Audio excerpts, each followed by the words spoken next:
Kayo po ba mga bossing ko ay pakiramdam po ninyo na paborito kayo ng kamalasan? Ako po ay may share sa inyo po mga bossing. Kung kayo po ay lagi nag-aaway ng inyong karelasyon, may mga pagsubok kayo pinagdadaanan, talaga namang walang tigil ang awayan sa loob ng inyong tahanan. Kailangan nyo po nito mga bossing upang sa gayon matigil na po yung mga pag-aaway na yan. Kung pasaway po nyo po mga anak, may bossing ako na nagtatanong kung paano daw po masusolusyonan yung pasaway na anak kasi pasaway daw po anak po niya. Unang-una po, ipagdasal nyo po ito.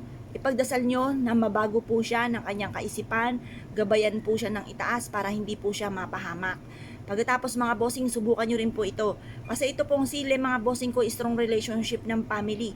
Mantaboy po rin ito ng kamalasan mga bossing para layuan na kayo ng mga kamalasan at puro swerte ang dumating po sa inyo.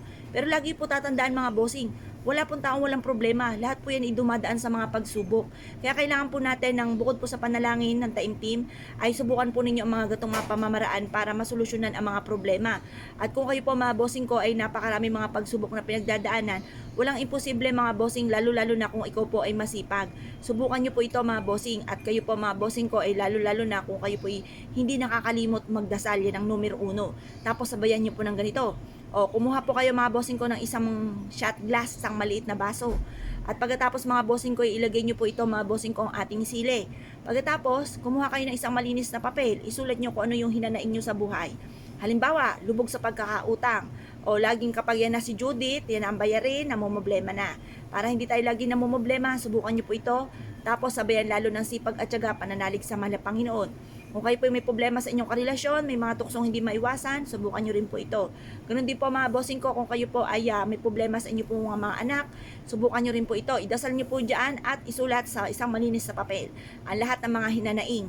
Pagkatapos, halimbawa ikaw po ay lagi na pagchichismisan, yung mga chismosang yan na walang magawa sa buhay nila at ayaw asikasuhin ay problema nila. Pero alam nyo po ba, ang mga taong chismosa, yan po maraming problema po yan. Kaya yung ibang tao kanilang iniintindi, ang kanilang chinichismis para malayo-layo yung kanilang kaisipan sa kanilang mga problema, para malibang po sila. Pero yan po, maraming problema po yan kasi minsan ako naging chismosa kaya alam ko po yan. Ngayon pa mga bossing, pero totoo po yun. Naglilibang-libang sila sa ibang tao para makalimutan ang kanilang mga problema. Ngayon pa mga bossing, subukan nyo po ito para malayo ka sa kanila. Pero lagi nyo po tatandaan, kung ikaw ay nachichismis, ibig sabihin artista ka sa kanilang paningin. Kapag sila ay naiinggit sa inyo, ibig sabihin higit ka kesa sa kanila. Mas mainam na ikaw ang nakakainggitan kesa ikaw ang naiinggit. Ibig sabihin, higit sila sa iyo pag ikaw naman ang naiinggit. Kaya lang po, kailangan meron tayong proteksyon upang sa ganun.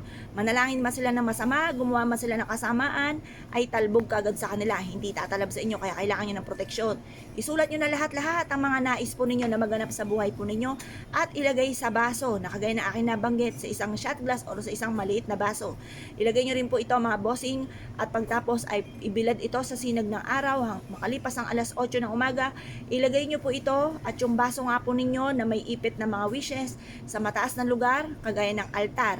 Or kaya kung may cabinet kayo na sa may gawing silangan, sa mataas nyo siya ilalagay dahil sinulat nyo po, may wishes kayo. Kapag binulong lang, pwede sa baba. Pero kapag may wishes, may papel, ikaw ang mismo nagsulat, ilalagay nyo ito sa mataas na lugar mga bossing. Pagkatapos, i-mindset nyo na katapusan na ng mga problema po ninyo. Kayo po yung magiging matagumpay na sa buhay. Kung ano man po yung mga hinanaing ninyo, may problema sa inyong pamilya, masusolusyonan na po ito. Positive ka lamang, sabayan pa ng panalangin ng taimtim na mula sa inyong pong puso. Walang imposible, matutupad lahat ang mga pangarap. Kaya kung kayo pinaniwala at nais po itong gawin mga bossing, good luck po sa inyo po lahat.